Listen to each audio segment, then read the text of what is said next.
ఈ దేశానికి స్వాతంత్రం వచ్చి 70 ఏళ్ళు కావస్తుంది.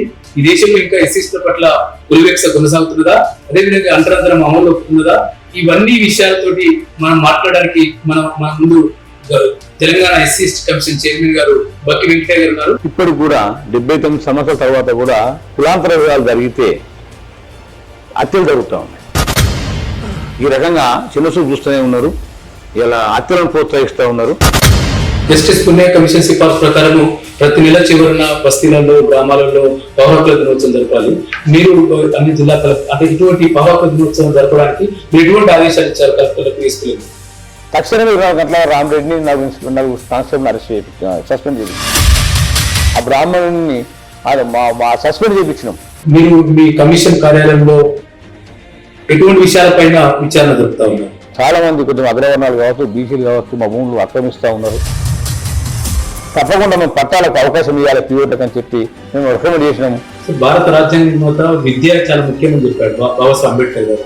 మీరు అటువంటి విద్యకు సంబంధించి మీరు గురుకులాలు, హాస్టళ్ళు మీరు ఎక్కడ సందర్శించారా? అక్కడ మీకు ఎటువంటి సమస్యలు వచ్చినాయి? మీ ప్రభుత్వానికి ఎటువంటి నివేదిక తెలియజేస్తారు? ఇబ్బందులు ఉన్నాయి, తప్పకుండా వీసీని నియమించాలని చెప్పి మేము రికమెండ్ చేసినాం. మంచిగా బాగా పెట్టి 3 పువ్వులు 6 కిలోకి నడుస్తూ ఉన్నారు. మీరు కూడా కమిషన్ రివ్యూ చేశారు కదా, ఎటువంటి అంశాలు దృష్టికి చేశారు? ఆదివాసీ మహిళ, సెంచు మహిళ, ఆమెపై అత్యాచారం జరిగింది. ఆమెకు అది దారుణంగా అక్కడ ఆమెను వివక్ష చేస్తే కూడా అక్కడ కమిషన్ వెళ్ళడం జరిగింది. ఇవన్నీ దృష్టికి వచ్చినప్పుడు మీరు ఆ బాధ్యతను ఎటువంటి న్యాయం చేశారు? వాళ్ళందరూ చూస్తుంటే నాకు బాధ వేసింది. నేను కూడా ఎంత అయినా బాధపడ్డా.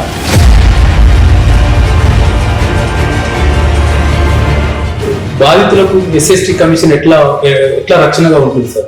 నిజంగా చెప్పాలంటే ఎస్సీ ఎస్టీ కమిషన్ ఎన్నో పోరాటాలకు వచ్చిన కమిషన్, పట్టి వచ్చిన కమిషన్ కాదు. మేము ఎంత కష్టపడి తెచ్చుకున్నాం చెప్తాం. టీచర్ అయినా మీరు మీ జీవిత లక్ష్యం పెట్టుకున్నట్టు అని తెలిసింది మాకు. మీరు టీచర్ నుంచి లీడర్ అయ్యారు, ఇవాళ ఒక సర్పంచ్ నుంచి మీరు ఎస్సీ కమిషన్ చైర్మన్ అయ్యారు. మీరు ఈ చైర్మన్ అయిన తర్వాత మీరు ఎట్లా ఫీల్ అవుతున్నారు, ఎట్లా భావిస్తున్నారు ఈ పదవిని? అంబేద్కర్ అన్ని కష్టాలు పడి ఇలా భారత రాజ్యాంగాన్ని ఇచ్చాడు. ఆ భారత రాజ్యాంగాన్ని కాపాడుకోవాల్సిన బాధ్యత మనందరిపై ఉన్నది.